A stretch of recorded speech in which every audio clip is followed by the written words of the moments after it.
तो सवाल यह कि आखिर कब तक कायर पाकिस्तान आतंकियों के नकाब में छिपता रहेगा? कब तक पाकिस्तान भारत के हमलों से बचता रहेगा?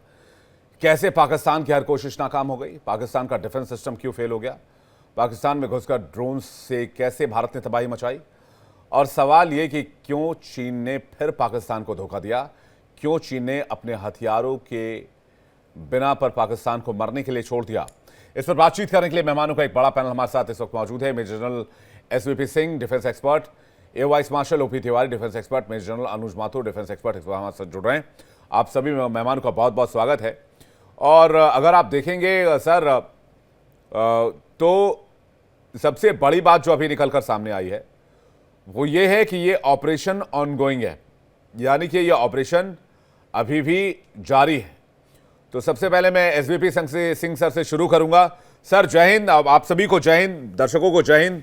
और भारत ने जो है वो इस ऑपरेशन को अभी भी जारी रखा है और अभी अभी थोड़ी देर पहले खुलासा हुआ जब ये ऑफिशियल लेटर सामने आया कि भारत के कई शहरों को, श्रीनगर, चंडीगढ़, सीमावर्ती राज्यों के कई बड़े शहरों को निशाना बनाकर 15-16 मिसाइलें कल दागी गई हैं, जिसे भारत ने नस्तानाबूद किया। और उसके बाद आज सुबह हार्पी ड्रोन का इस्तेमाल करते हुए पाकिस्तान के अंदर घुसकर उनके एयर डिफेंस को पूरी तरीके से तबाह कर दिया।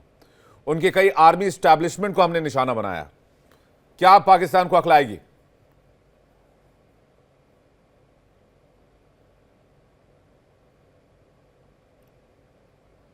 सिंह सर, आपका माइक चेक कीजिएगा, आपकी आवाज नहीं आ रही है।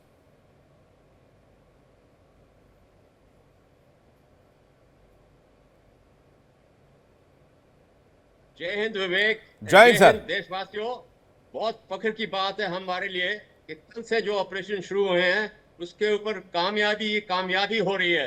क्यों हो रही है? भारत ने इसकी तैयारी की है। The more you sweat in peace, less you bleed in war. और आज का दिन क्या हुआ है? जो हमारी एयर डिफेंस सिस्टम है, integrated air defence command and control system, the shield of India, वो पूरी तरह इफेक्टिव हो गया है। इफेक्टिव ही नहीं हो गया, विश्व को दिखा दिया है कि जो हमारे इनॉग्रल, मैं बोलूंगा S-400 and Akash defence missile system, उन्होंने पूरी कामयाबी दिखाई है। और अब ये देखें, आपने बिल्कुल कवर किया है सही।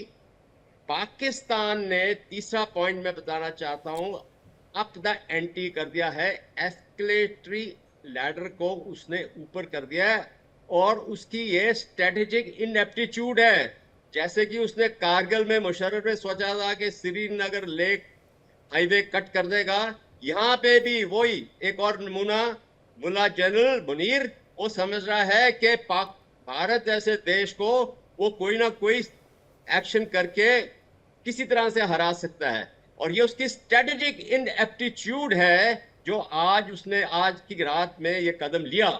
और हम हमारे सामने हैं, 15 एयरफील्ड्स को टारगेट किया, सारे बर्बाद हो गए, उनके मिसाइल सिस्टम, उनके यूएवीज, और हमने उनके ऊपर घातक एक्शन करके सारे I think air defence system at least 10-12 cities में डिस्ट्रॉय कर दिए हैं, जैसे कि मेजर लाहौर, कराची, रावलपिंडी, गुजरनवाला, सियालकोट, ऐसे मतलब हैं।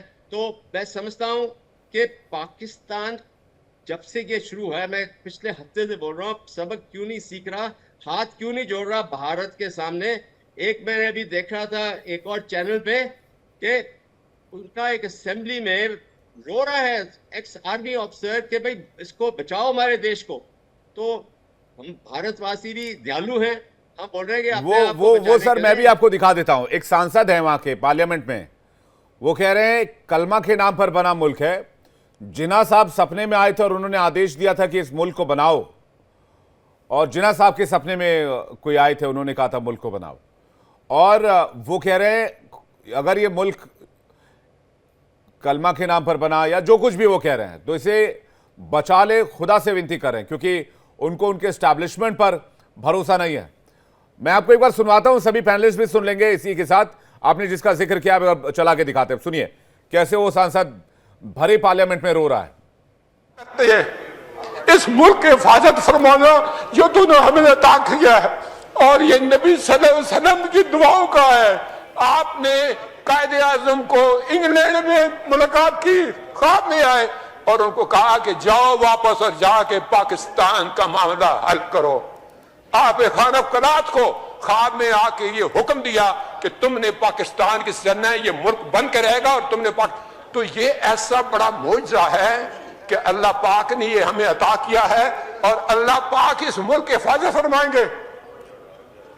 दुनिया में जहां भी देखें शायद हमारी कमी है, हम मजबूर हैं, हम गुनाहगार हैं, लेकिन रब काबा हम तेरे हबीब के उम्मती हैं, खुदा का वास्ता हमसे रहम का भला।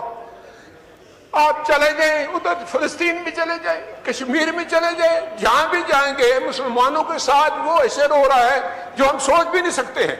तो तू हमें माफ कर दे, हम तेरे आगे सर झुकाते हैं, माफी मांगते हैं। नहीं, इसमें दो राय नहीं है मौला कि हम बड़े गुनाहगार हैं, लेकिन तेरी रहमत बहुत वसी है। तू रहमत का एक जर्रा भी भेजेगा हमारी तरफ तो इंशाल्लाह हमारी कामयाबी होगी। रब्बे काबा, हम तेरे आगे दरख्वास्त करते हैं, इस मुल्क की हिफाजत फरमाना जो तूने हमें। तो ये सांसद साहब कह रहे हैं कि ऊपर वाले हमारी रक्षा करो, हमारी मदद करो, हमने बेशक गुनाह किए लेकिन हमारी मदद करो। यानी कि एमपी साहब को लगता है कि अब आसिम मुनीर के हाथ में कुछ नहीं है, उनको लगता है पाकिस्तानी आर्मी के हाथ में कुछ नहीं है, उनको लगता है कि उनके जो प्रधानमंत्री शहबाज शरीफ है उनके हाथ में कुछ नहीं है, उनके पास जो शाहीन, गजनवी और ये अलग अलग तरह की मिसाइलें हैं उनके हाथ में कुछ नहीं है। एसपी सिंह सर, आपका जवाब, चूंकि आपने इसका जिक्र किया था इस बयान का तो मैंने वो चलवा दिया। देखो, देश खोखला है, फाइनेंशियली खोखला है, कर्जे पे रह रहा है और फिर भी लड़ाई के हालात का सामना करना चाहता है, टेररिज्म में हिस्सा लेना चाहता है। उसको अपने लोगों को रोटी कपड़ा मकान देने के बजाय तो उनको खोखला करी जा रहा है साथ में। और अपने ये जो लीडर हैं इनके, खास करके फौज के जनरल्स, अमेरिका, कनाडा, यूके में इनकी प्रॉपर्टीज हैं, ऑस्ट्रेलिया में, वहां पे रहते हैं, अपनी फैमिलीज वहां पे भेज देते हैं। इनका क्या नेतृत्व है अपने देशवासियों के सामने? मैं समझता हूँ ये समय आ गया है, पाकिस्तान की अवाम खड़ी हो जाएगी। जैसे कि 2 साल पहले सिर्फ लाहौर में एक ट्रेलर हुआ था जगह कोर कमांडर के घर में सिविलियन घुस गए थे और जो गार्ड भी था कोर कमांडर का, उन्होंने अपने हथियार सब कुछ नीचे रख दिए थे और कोर कमांडर सिर्फ अपने नाइट सूट में था, बच गया कि नाइट सूट उन्होंने उसको डालने दिया। ये तो हालात था। और मुनीर की पोजीशन इतनी कमजोर थी उस समय, मैं समझता हूँ अभी भी उतनी ही कमजोर है और अपने आप को बचाए, इसलिए वो सामने नहीं आया। सर हमने जी बिल्कुल सही कह रहे हैं आप कि पाकिस्तान की आर्मी जो है खोखली है। अच्छा, वो आर्मी करती भी क्या है सर? वो आर्मी राशन बेचती है, वो आर्मी प्रॉपर्टी डीलर का काम करती है, वो आर्मी तेल बेचती है, वो आर्मी जो है वो पेट्रोल पंप चलाती है, वो आर्मी जो है वो राशन की दुकानें चलाती हैं, राशन डीलर बने हुए हैं लोग। तो ये जिस आर्मी के पास देश की 70% ऑफ द इकोनॉमी को फंक्शन कराने के लिए जिम्मेदारी दी गई हो, यानी कि क्या जिम्मेदारी क्या देंगे, ये लोगों ने तो खुद ही हथिया कर बैठा होगा, वहां से रुपए 5 रुपए 10 रुपए की कमाई होती होगी, उस पर इनकी नजर रहती है। तो वो आर्मी जंग कैसे लड़ेगी? और दूसरी बात जो मैं जिस पर जाना चाह रहा था, मैं माथुर सर पर और ओपी तिवारी सर पे इस सवाल को लेकर जाऊंगा कि हमने हार्पी ड्रोन का इस्तेमाल किया, पाकिस्तान का एयर डिफेंस कहां था? पाकिस्तान का एयर डिफेंस पूरी तरीके से एक्सपोज हो गया पूरी दुनिया में और पाकिस्तान का एक एक इंच हमने नाम रखा है। जिस हिसाब से हार्पी ड्रोन का अटैक भारत ने पाकिस्तान के ऊपर किया, जिन संस्थानों पर किया जहां से ये मिसाइल्स दागे गए थे कल रात में और आज सुबह हमने इसका बदला लिया, तो ये पाकिस्तान का एयर डिफेंस क्या कर रहा था? ये HQ-9 जो अभी हाल में पाकिस्तान ने S-300 की कॉपी खरीदी है चाइना से या भीख में मिला, मुझे नहीं पता, उसका क्या इस्तेमाल है इनके पास? ये पाकिस्तान पूरी तरीके से एक्सपोज हो गया। इस बड़ी खबर पर मैं आऊं आपके पास रिएक्शन के लिए, लेकिन एक और बड़ी खबर आ रही है। कराची एयरबेस पर बड़े हमले की खबर है। पाकिस्तान का दावा है भारत ने ड्रोन हमला किया है। कराची एयरबेस पर बड़े हमले की खबर है। बता दें आपको कि कराची में पाकिस्तान का बहुत बड़ा एयरबेस है।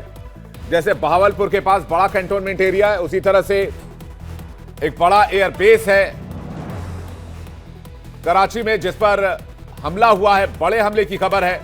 पाकिस्तान ये दावा कर रहा है भारत ने ड्रोन अटैक किया है। और आपको बता दें कि पाकिस्तान का एयर डिफेंस पूरी तरीके से तबाह बर्बाद हो चुका है, एक्सपोज हो चुका है। भारत के ड्रोन्स को भी इंटरसेप्ट नहीं कर पा रहा है। कन्वेंशनल वॉर में उतरने की बात छोड़िए, भारत ने अत्याधुनिक वॉर की शुरुआत की है। भारत ने ड्रोन हमलों की शुरुआत की है, जिससे पाकिस्तान घुटनों पर आ रहा है। एक और बड़ी खबर आपको बताते हैं जल्दी से। एक और बड़ी खबर, थोड़ी देर में विदेश मंत्रालय की प्रेस कॉन्फ्रेंस है। ऑपरेशन सिंदूर पर विदेश मंत्रालय प्रेस कॉन्फ्रेंस करने वाला है। कर्नल सोफिया कुरैशी और विंग कमांडर व्योमिका सिंह मौजूद रहेंगी। जैसा कि आपको बता दें, इससे पहले विक्रम मिस्त्री जो कि आए थे प्रेस कॉन्फ्रेंस के लिए, उन्होंने कहा था कि यह ऑपरेशन अभी जारी है और इस ऑपरेशन के बारे में आपको हम समय समय पर ब्रीफ करते रहेंगे।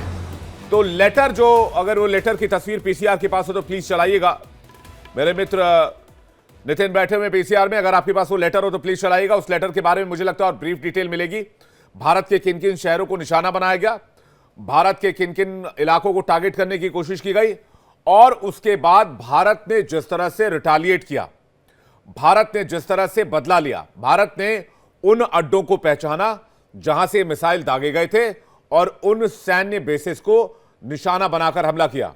और कराची से अभी बहुत बड़ी खबर है, एक बहुत बड़ा हमला हुआ है। पाकिस्तान यह दावा कर रहा है कि भारत के ड्रोन ने अटैक किया है। यह अत्याधुनिक वॉरफेयर है। माथुर सर का एक रिएक्शन चाहेंगे, फिर ओपी तिवारी सर मैं आपके पास आ रहा हूं। Major general Anuj Mathur sir. देखिए विवेक, क्या हो रहा है कि जब पाकिस्तान ने कल रात को यह निर्णय लिया कि वो भारत पर मिसाइल्स और ड्रोन्स के साथ हमला करेगा, उसके बाद ये बात बिल्कुल साफ हो गई है कि अब कोई टारगेट जो है वो अलग नहीं है। पहले हमने बिल्कुल साफ उनको कहा था कि हम सिर्फ और सिर्फ आतंकवादी आतंक के अड्डों पर हमला करेंगे और आतंकवादियों पर हमला करेंगे, लेकिन पाकिस्तान ने इस चीज को एस्केलेट करके और उस मेजर में रिटेलिएट करके लड़ाई शुरू कर दी है। As far as I am concern, the war is on. जब वॉर इज ऑन, फिर कोई हमें परेशानी नहीं है कि हम कहां अटैक करें कहां नहीं करें। और ये जो आज सुबह सीरीज ऑफ ड्रोन अटैक्स आपने देखा है, वो उसी का नतीजा है। और विवेक, और माथुर सर, वो 15 शहरों के नाम हमने स्क्रीन पर डाले हैं। वो 15 शहर जहां पर कल पाकिस्तान की तरफ से मिसाइल दागे गए थे। आप देखिएगा, थोड़ा ध्यान दीजिएगा तो आपको दिखेगा। जी अनुज माथुर सर।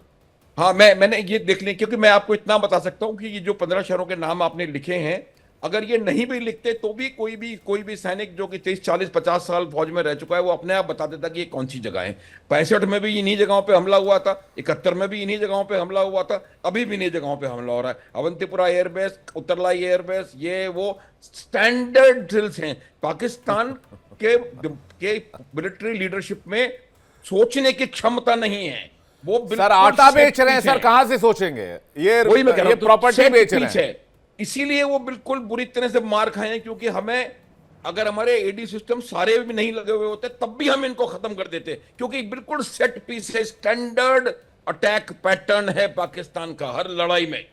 और इसकी वजह से क्या है कि हम इमीडिएटली उसको, अब देखिए जो 15 दिन हमने निकाले हैं, विवेक सुबह भी कह रहा था मैं यही बात, वो 15 दिन हमने इसलिए इस्तेमाल किए थे कि कोई भी लेवल का रिटेलिएशन हो, इंडिया उसके लिए तैयार होगा। और वही हुआ। पाकिस्तान ने प्रयास किया, आधे उनके मिसाइल्स पाकिस्तान में ही हमने डिस्ट्रॉय कर दिए और बाकी यहां पहुंचने से पहले डिस्ट्रॉय हो गए। पाकिस्तान इस बात को जानता है, वो कुछ भी कहता रहे कि हमने 25 ड्रोन गिरा लिए, 50 ड्रोन गिरा लिए, और बीबीसी उनकी कजन सिस्टर है, वो फिर बकवास करती रहेगी। तो इन लोगों को अपन को सुनने की जरूरत नहीं है विवेक। जो मैं ये बता रहा हूं कि अभी पूरी तरह से बिल्कुल क्लियर है, और अब हम अपने आप को सिर्फ आतंकवादी ठिकानों पर हमला करने में कन्फाइन नहीं रखेंगे। अब ये क्योंकि उन्होंने शुरुआत कर दी है, अब इसका अंत हम करेंगे, ये आप देख लेना। बिल्कुल सही बात। माथुर सर आपके पास वापस लौटेंगे जल्दी से। ओपी तिवारी सर का एक रिएक्शन चाहते हैं। ओपी तिवारी सर, वो एक ट्रेडिशनल वॉर चाह रहे हैं इंडिया से, वो मिसाइल दाग रहे हैं, एलओसी पर फायरिंग कर रहे हैं। ये 71 में हुआ करता था, ये 99 तक भी हुआ करता था। आज के मॉडर्न वॉरफेयर में ड्रोन्स अटैक किए जाते हैं, बहुत हैवी ड्रोन चलाए जाते हैं। अच्छा, इनके पास तो वो ड्रग्स भेजने वाले ड्रोन हैं, इनके पास अटैक ड्रोन है नहीं। ये 10 किलो का ड्रग्स का पैकेट उठाएंगे, 2 उसमें पिस्टल लटकाएंगे, सीमा के इस पार डाल देंगे। एक AK-47 उठाएंगे, सीमा के उस पार से उठाएंगे, ड्रोन में फंसाएंगे, इस पार डाल देंगे। इनके पास अटैक ड्रोन नहीं है, तो ये मजबूरी इनकी है, ये मजबूरी है। लेकिन वो प्रेस रिलीज आप देखिए, जिसके बारे में भी थोड़ी देर में प्रेस कॉन्फ्रेंस होने वाला है, कि पाकिस्तान के एस्केलेशन का भारत ने मुंहतोड़ जवाब दिया। मेरा सवाल आपसे सर ये है, पाकिस्तान एक कन्वेंशनल वॉर की तरफ देख रहा है, लेकिन भारत के ड्रोन अटैक ने बता दिया है कि पाकिस्तान आज की तारीख में 2025 में इंडिया के सामने कहीं नहीं है। देखिए विवेक, कन्वेंशनल वॉर की तरफ तो वो आगे जाएगा। उसने कुछ टेस्ट करने की कोशिश की, एडहॉक फायर किया, हो सकता था एक दो अगर उनके सक्सेसफुल हो जाते अगर, तो आवाम को दिखा देते कि हमने इनको मुंह तोड़ जवाब दिया। अब एक साथ 15 स्टेशन को अटैक करना, टारगेट करना, इनको पता नहीं है कि हमारी फौज, एयरफोर्स जो है वो कंटिन्यूअस प्रोसेस है हमारा प्रोक्योरमेंट का, कि आजकल वॉर होगी, परसों क्या होगा, इसलिए प्रोक्योरमेंट पे गवर्नमेंट पे प्रेशर डालते रहते थे। जो हमारी परेशानी 10 साल पहले हो रही थी, हम बार बार, हमारे वाइस चीफ ने भी प्रेस कॉन्फ्रेंस किया कि हम 2 फ्रंट वॉर के लिए तैयार नहीं है। तो ये सरकार जब से आई है तब से अप्रोप्रिएट स्टेप्स लिए गए हैं और सक्षम है। S-400 कब प्रोक्योर किया, हम तैयार बैठे हुए हैं। उनके पास क्या था, उनका एयर डिफेंस सिस्टम 1965 में जब तक यूएसए से सपोर्टेड था, बहुत ही अच्छा था। वो बड़ा उस पर घमंड करते थे कि हम बहुत तगड़े हैं।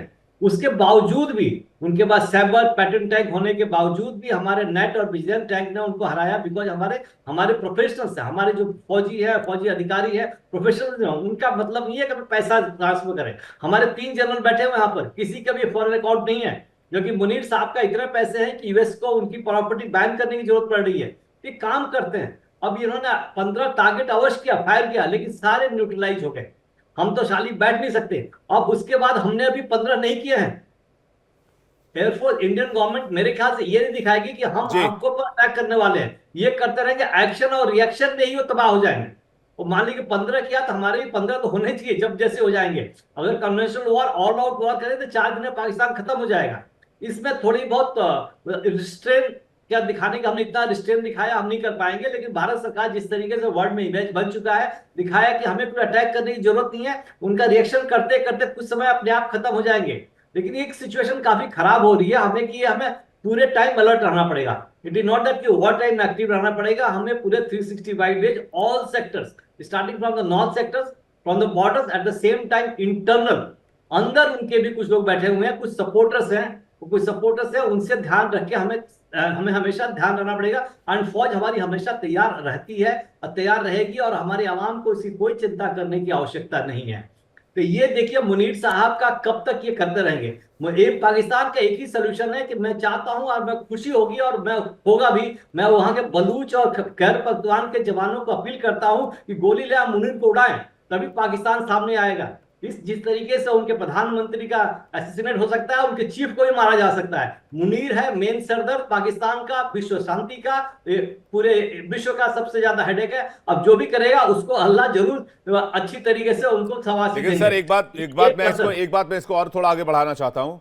अगर पाकिस्तान ने भारत की सरजमी पर मिसाइल दागे, तो हमने तो कहा था कि हमने आपके जो टेरर कैंप्स हैं उनको निशाना बनाया। आपने तो हमारी जमीन पर मिसाइल दाग के जंग का आगाज कर दिया है।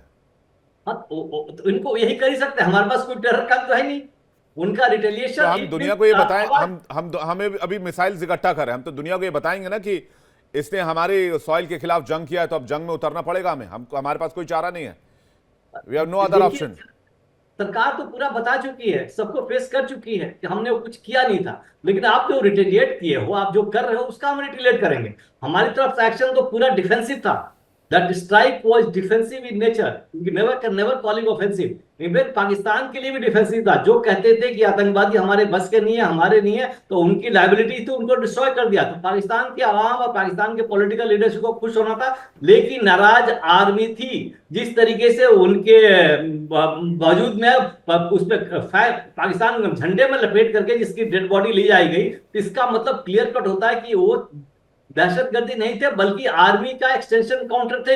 आर्मी है, जिससे बटालियन बढ़ाई जाती है। पाकिस्तान एक बटालियन लैश का, एक तस्कर का रिक्रूट करता है और उनका आर्मी कैंप बनाता है। आप जैसे फोटोग्राफ दिखा चुके हैं उनके जो कैंप से, it is like a board, it is like an army cantonment. वहां सब कुछ फैसिलिटीज अवेलेबल है, सब ट्रेनिंग अवेलेबल है। तो मैं तो ये सोचता हूं कि आर्मी के जवान और अधिकारी हैं, बस लिबास बदल के बैठे हुए हैं।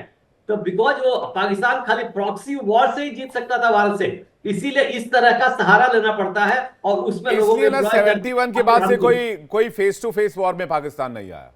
1999 का लोग कहते हैं करगिल वॉर हुआ, लेकिन पाकिस्तान ने दशकों तक इस बात को छिपाने की कोशिश की कि 1999 में जो चोटी पर बैठे हुए लोग थे वो पाकिस्तान के सैनिक थे। पहले तो कहता रहा कि हम उनको जानते नहीं है, वो फ्रीडम फाइटर्स हैं, पता नहीं क्या क्या कहता रहा। वो कहता रहा कि अब कारगिल का जो वॉर है वो पाकिस्तानी सैनिकों ने लड़ा ही नहीं, और इसलिए उन्होंने अपने सोल्जर्स को लेने से मना कर दिया जब वो मार्टर हुए, अपने देश के लिए शहीद हुए। लेकिन इसके बाद भी पाकिस्तान जो है वो 1971 के बाद से कभी वॉर में नहीं आया, प्रॉक्सी वॉर में रहा। वो इंडिया को 1000 कट्स वाली जो एक थ्योरी है उस पर चलता रहा। लेकिन आज की तारीख में पाकिस्तान की सेना कर क्या रही है सर? पाकिस्तान की सेना आटा बेच रही है, राशन बेच रही है, प्रॉपर्टी डीलर बनी हुई है, तेल बेच रही है, और पता नहीं मसाज पार्लर और पता नहीं क्या क्या कौन कौन से पार्लर चला रही है, सलून चला रही है, हजामत बना रही है। और जो बचे खुचे सैनिक रह जाते हैं वो मसूद अजहर के लोगों के फ्यूनरल में जाकर जनाजे में फातिया पढ़ते हैं, वो वहां पर जाकर ऐसे हाथ जोड़कर सिर झुकाकर खड़े हो जाते हैं। तो आधी फौज आतंकियों की रहनुमाई में लग गई और आधी फौज राशन बेचने में लग गई। तो इनके पास वक्त कब बचा देश के लिए? देखिए, ये डिप्लॉयड है, काम यही करते रहते हैं, लेकिन एक लड़ने के लिए, युद्ध में आगे बढ़ने के लिए एक बहुत बड़ा, सबसे बड़ा मेन कारण होता है मोराल, मनोबल ऊंचा होना चाहिए और कन्विंस होना चाहिए कि आदमी किस कारण के लिए लड़ रहा है। अदरवाइज ड्यूटी समझ के नहीं लड़ाई लड़ी जाती। लड़ाई लड़ी जाती है कि मैं देश के लिए किस काम के लिए बहुत जरूरी है, तभी मैं प्राण न्यौछावर करने के लिए तैयार हूं। हम लोग के जब हमें टास्क मिलता था, जब कंधार जाने के लिए हमें टास्क मिला था, हम खुश होकर प्लान कर रहे थे कैसे पाकिस्तान के थ्रू लो लेवल फ्लाइंग करके जाएंगे। That was achievement you feel. But इनकी आर्मी तो देखते हैं कि हमारे अफसर क्या कर रहे हैं, हमारे अफसर क्या कर रहे हैं। इमरान इफेक्ट तो पूरे पाकिस्तान ने देख ही लिया। अब ये इनकी जो प्रॉपर्टी फैमिली आपको वहां भेज दी। अब यही है कि कुछ जनरल इनके साथ हैं, कुछ लोग डर के मारे काम कर रहे हैं, लेकिन मुझे पूरी पूरी उम्मीद है कि लोअर एचेलॉन एक दिन जरूर बगावत करेगी और अपने अफसरों को मारेगी और खत्म करेगी। यही पाकिस्तान के लिए एक सोल्यूशन होगा, बिकॉज पाकिस्तान पॉलिटिकल लीडरशिप में इतनी हिम्मत नहीं है कि जो आवाम को जगा सके, उठा सके। तो जिस समय ये पाकिस्तान ऑक्युपाइड पंजाब बन जाएगा, बलूचिस्तान, खैबर पख्तूनख्वा, सिंध अलग हो जाएंगे, खाली पाकिस्तान ऑक्युपाइड पंजाब, जैसे आपने टर्म दिया था पीओपी कहेंगे, तभी जाके थोड़ी शांति और उम्मीद कर सकते हैं कि ये दहशतगर्दी जो विश्व में फैला हुआ है उस पर एक रुकावट, एक फुल स्टॉप आ पाएगा। लेकिन पाकिस्तान में जो मौजूदा फौज की हालत है वो भारत से जंग लड़ने की नहीं है, पाकिस्तान प्रॉक्सी वॉर ही करेगा। अब ऑपरेशन सिंदूर जारी है, ये बात आज 2-3 बार सामने आ चुकी है। तो हमें लगा कि भाई ऑपरेशन सिंदूर जारी है, इसका मतलब क्या है, क्या आगे बड़ी कार्रवाई होगी। लेकिन खबर यह आई कि भारत ने 25 ड्रोन का इस्तेमाल किया। हार्पी ड्रोन जो इजराइल से लिया हुआ था, 2019 में हमने खरीदा था, और इन ड्रोन से हमने उन इलाकों को निशाना बनाया जहां से मिसाइल फायर किए गए भारत के ऊपर। और अभी भी पाकिस्तान का जो इंच है वो हमारे टारगेट पर है, उसका टारगेट ऑलरेडी लॉक है। इसके लिए किसी भी हमारे जवान को सीमा पार जाने की जरूरत नहीं है, किसी भी फाइटर प्लेन को, फाइटर जेट को बॉर्डर क्रॉस करने की, पाकिस्तान की हवाई सीमा में घुसने की जरूरत नहीं।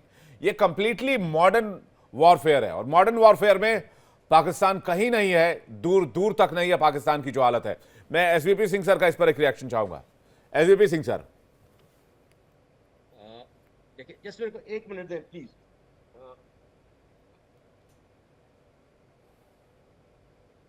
हाँ जी,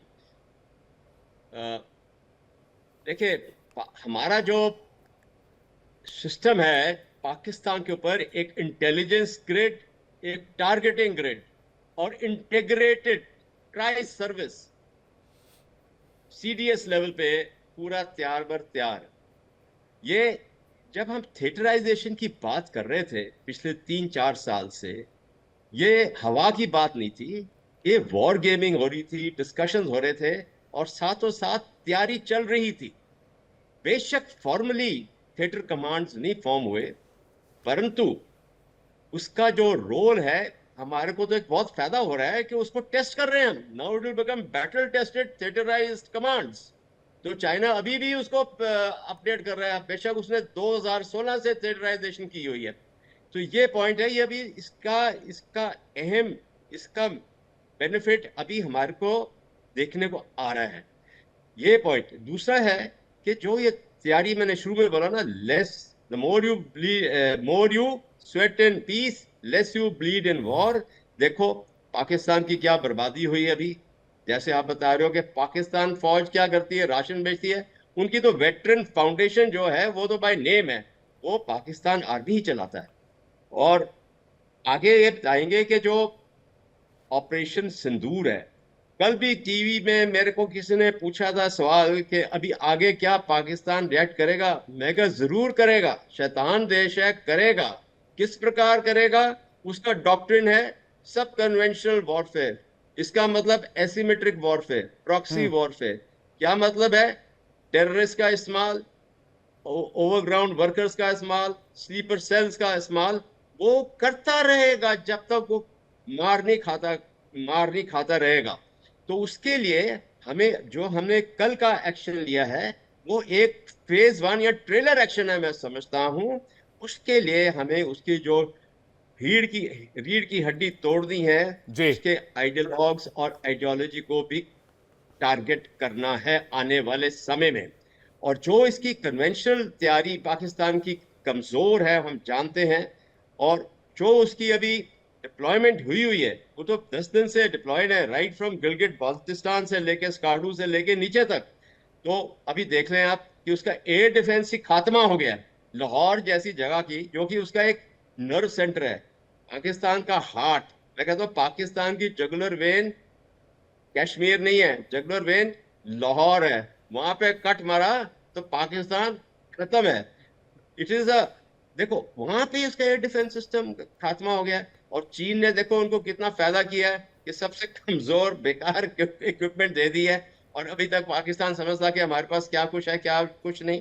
लाहौर के बारे में और भी गौर करूंगा, इसलिए कि देखो it is the bridge head to southern Punjab, Multan, Faisalabad पश्चिम में, और पूर्व में वो सियालकोट पीओ के एक्सेस में line of communication logistic supply serve करता है।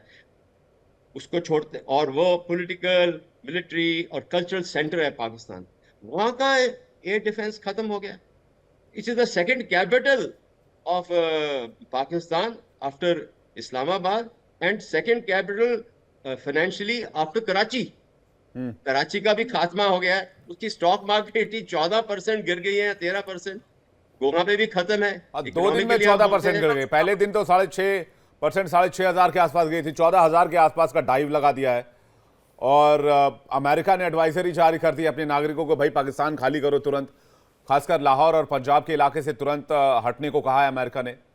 और ठीक बात कही आपने, सब कन्वेंशनल वॉरफेयर में पाकिस्तान जो है वो यकीन रखता है और अभी तक उसी ढर्रे पर चला रहा। अब आटा बेचने से फुर्सत मिले तब तो।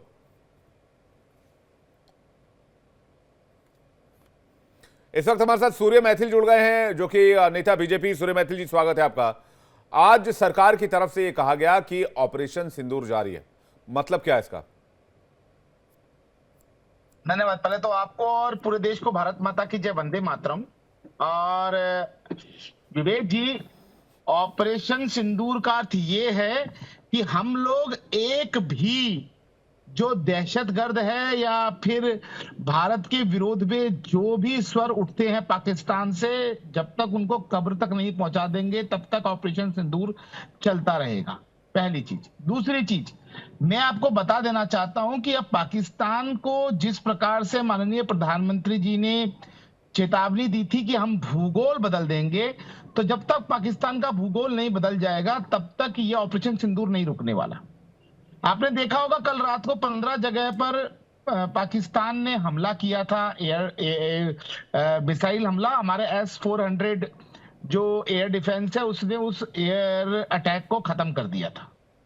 तो अब अभी आने वाले समय में आप देखेंगे कि पाकिस्तान जो है वो 3 हिस्सों में बंटने जा रहा है। एक वजीरिस्तान, एक बलूचिस्तान, उसके अलावा एक छोटा सा जो हिस्सा रह जाएगा वो पाकिस्तान रह जाएगा, पंजाब वाला हिस्सा जो बात हो रही थी। तो जब तक ये नहीं होगा तब तक ये रुकने वाला नहीं है। क्योंकि हम लोग अब आर और पार के मूड में हैं। कब तक हम लोग पानी के संग खून बहाते रहेंगे और कब तक हमारे देश के अंदर हम लोग इस बात को ध्यान देते रहेंगे कि पता नहीं कब कहां से ये जो स्लीपर सेल है वो एक्टिव हो जाए, कहीं ना कहीं कोई वारदात करने की कोशिश करे। हमारी सेनाएं पूरी तरह से तैयार है। हमारी सेनाओं को फ्री हैंड दिया गया है। हमारी सेनाएं जब जैसा जो एक्शन लेना चाहेंगी, देश के 40 करोड़ नागरिक और माननीय प्रधानमंत्री जी उनके साथ हैं।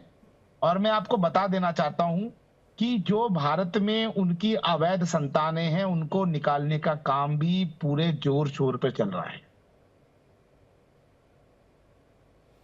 जी, यानी कि आप कह रहे हैं कि ये एक लंबा ऑनगोइंग ऑपरेशन चल सकता है। मैं माथुर सर का रिएक्शन चाहूंगा इस पर।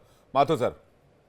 विवेक, देखिए, ये जो ऑपरेशन है, एक्चुअली क्या होता है कि जब भी कोई मिलिट्री ऑपरेशन लॉन्च किया जाता है तो जब तक वो अपने कंक्लूजन पर नहीं पहुंच जाता उस ऑपरेशन को रिकॉल खत्म नहीं किया जाता। ये बिल्कुल साधारण सी बात है। जितने भी ऑपरेशन हुए हैं वो लड़ाई खत्म होने के भी काफी दिन बाद तक चलते रहे।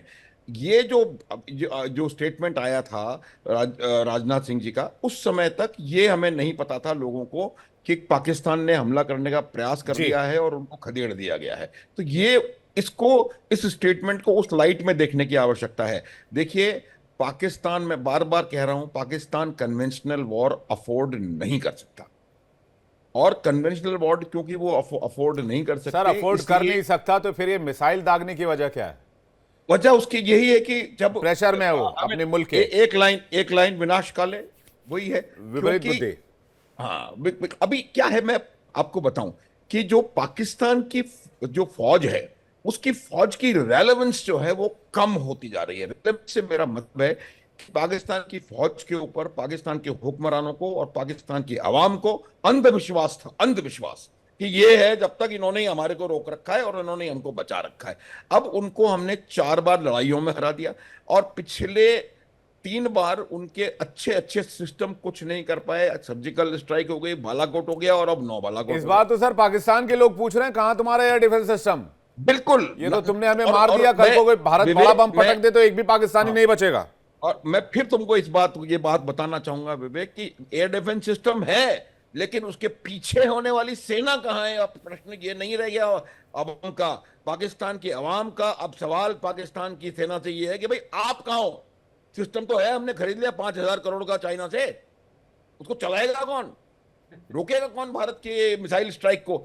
विवेक, मैं ये कई बार कह रहा हूं कि जो कंपनी मिसाइलें बनाती है वो भी आपको 100% स्ट्राइक कैपेबिलिटी नहीं देती है। वो भी कहती है कि भाई कैपेबिलिटी है हमारी 96% लगेगी, 75% लगेगी। हमने 100% मिसाइलें और अपने से टारगेट पर पहुंचा दी। हार्पी ड्रोन जो हमने मारा है, HQ-9 को डिस्ट्रॉय किया है पाकिस्तानी एयर डिफेंस को, उसे देखो, S-400 वो ड्रोन- किलर भी कहा जाता है सर। और ये हमने देखो, इसलिए देखो, लिया वो- था क्योंकि चाइना ने भी S-400 खरीदा था और चाइना के जो सीमावर्ती इलाके हैं वहां पर भी हमने इसको डिप्लॉय किया हुआ है। बिल्कुल बिल्कुल, वो जो ड्रोन है वो ड्रोन है ही इसलिए, वो एंटी एयर डिफेंस मेजर्स करता है, मेजर्स जी। के लिए वो होता है। और वो हमने पाकिस्तान की जो एयर डिफेंस कैपेबिलिटी है, उनके हेडक्वार्टर जो लगभग खत्म कर दिए, ये बात आप मान लें। और उससे अब आने वाले समय में पाकिस्तान को इतनी ज्यादा परेशानी होने वाली है, क्योंकि क्या होता है कि अगर आप अपने हेडक्वार्टर्स को, कम्युनिकेशन सेंटर्स को, एयरफील्ड्स को आप दुश्मन के एयर अटैक से नहीं बचा सकते, तो मुझे लगता नहीं है कि आप किसी भी किस्म की लड़ाई लड़ असीम सकते हो। मुनीर को तो रिजाइन कर पाकिस्तान- देना चाहिए सर। उसे चुल्लू भर बिल्कुल। पानी में डूब मरना चाहिए, उसे अपने पोस्ट पे रहने का इसके बाद कोई हक नहीं है। अगर वो बिल्कुल, पाकिस्तान के बिल्कुल। सॉइल पर किसी तरह के अटैक को नहीं रोक पाया, बैक टू बैक 2 दिन में 2 हमले हो गए, तो नहीं, उसे और- अपने पोस्ट। और आपने कहा सर कि 5,000 करोड़ में चाइना से खरीदा है। सर असीम मुनीर के पास, पाकिस्तानी आर्मी के पास 5,000 करोड़ होते तो ये ब्रिटेन में जाकर और दूसरे देशों में वहां नहीं जाकर ऐश मौज कर रहे होते, ये पाकिस्तान में और बैठकर आर्मी में सर्व नहीं विवेक, कर रहे होते। एक और लाइन कहना चाहूंगा जाते जाते। उसमें क्या है कि हमने पिछले 2 दिनों में 2 बार हमले किए, दोनों 100% सक्सेसफुल हुए। सक्सेसफुल रहे, और बिल्कुल। उन्होंने एक बार प्रयास किया है और उसको भी 100% हमने रोक लिया है। तो हमारी सक्सेस रेट अभी तक 300% है और उनकी 0 है। हाँ, तो इसलिए तो कह रहे हैं पूरी पाकिस्तानी आर्मी को रिजाइन कर देना चाहिए बिल्कुल बिल्कुल, या फिर पाकिस्तान को सरेंडर कर देना चाहिए। करेंगे तिवारी सर वो, कुछ कहना उनकी चाह रहे उनकी हैं। वही तिवारी सर। शख्सियत है, वो करेंगे सरेंडर। जी तिवारी सर। अब मैं स्टेटमेंट देना चाहता हूँ एक बहुत चाइनीज एयर डिफेंस का। देखिए, चाइनीज के सिस्टम जो है पूरे रिवर्स इंजीनियरिंग से बनाए गए हैं, तोड़ के, कोई रिसर्च एंड डेवलपमेंट नहीं है, तो उनकी एफिशिएंसी का डाउट हमेशा ही रहा है। और प्लस वो चाइना से वो पैसे लेके जनरलों ने तो यूएसए में स्विस बैंक में भेज दिया।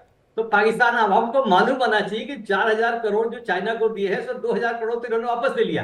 तो चाइना जो खोखला ही देगा क्या उसके बदले में? एक तो सिस्टम उसका खराब है पहली बात, और दूसरी बात वो कम पैसे में दे रहा है तो खोखला ही देगा। तो उसका असर तो दिख ही गया, उसका असर सामने ही दिख गया। अभी जैसे पहले झगड़े होते थे ना, कोई कमजोर पार्टी होती थी, घर में आके रात को 2 पत्थर फेंक के चले गए, तो वही पाकिस्तान ने कोशिश की कि भाई हम भी 10 पत्थर 15 जगह पत्थर फेंक देते हैं, लेकिन उसको क्या पता कि हमारी फौज खड़ी थी और 15 पत्थर उन्होंने कैच करके फिर से वापस फेंका उनको।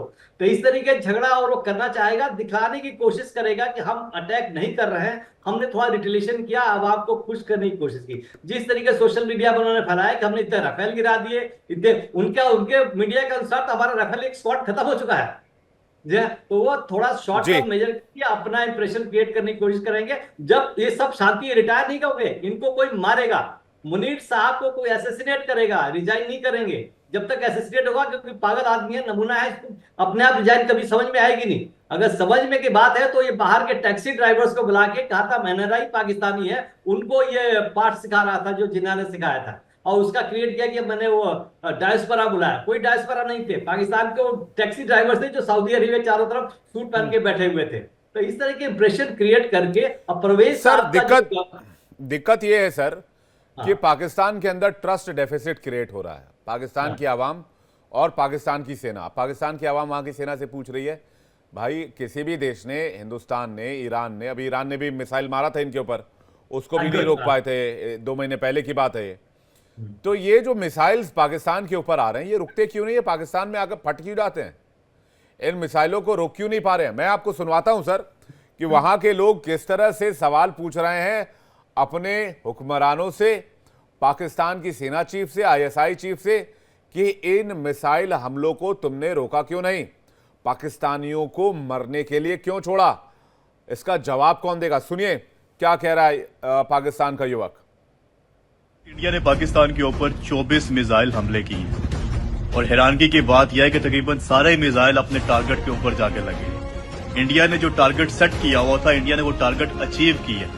और इससे बढ़ के हैरानगी की बात यह है कि पाकिस्तान का दिफाई निजाम, हमारा डिफेंस सिस्टम एक भी मिसाइल को इंटरसेप्ट नहीं कर सकता, एक भी मिसाइल को हम रोक नहीं सकते। सारे हमले हम रोकने में नाकाम रहे। एग्जैक्ट जो इंडिया ने टारगेट अचीव करना था वो अचीव किया।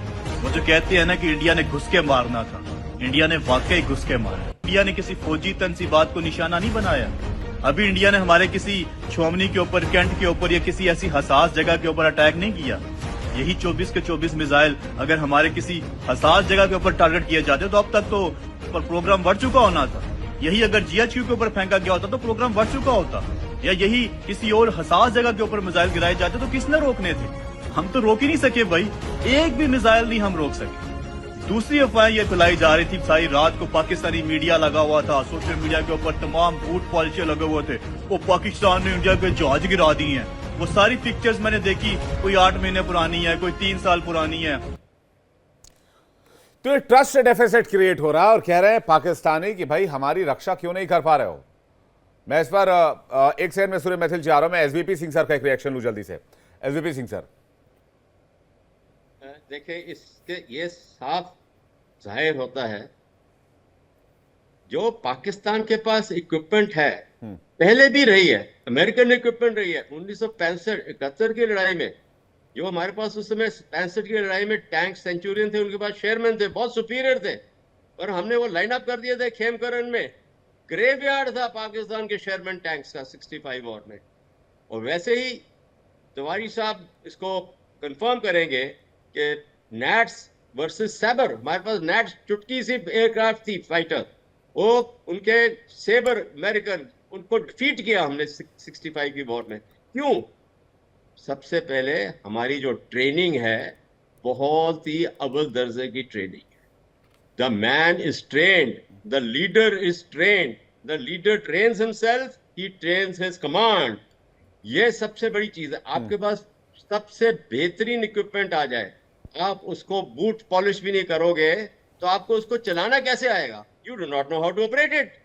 तो ये सबसे बड़ी खूबी हमारी फौज की है, ट्राई सर्विस, कि वी ट्रेन वेरी हार्ड, और उसका रिजल्ट सामने है और दूसरे देश का भी सामने है। सर, मैं समझता हूँ इन्होंने मिसाइल स्ट्राइक की है, बिल्कुल इन्होंने देखा होगा कि कल रात को भारत तो सक्सेसफुल हो गया है, तो हम भी मिसाइल स्ट्राइक कर लें, उसका नतीजा इन्होंने फिर से देख लिया।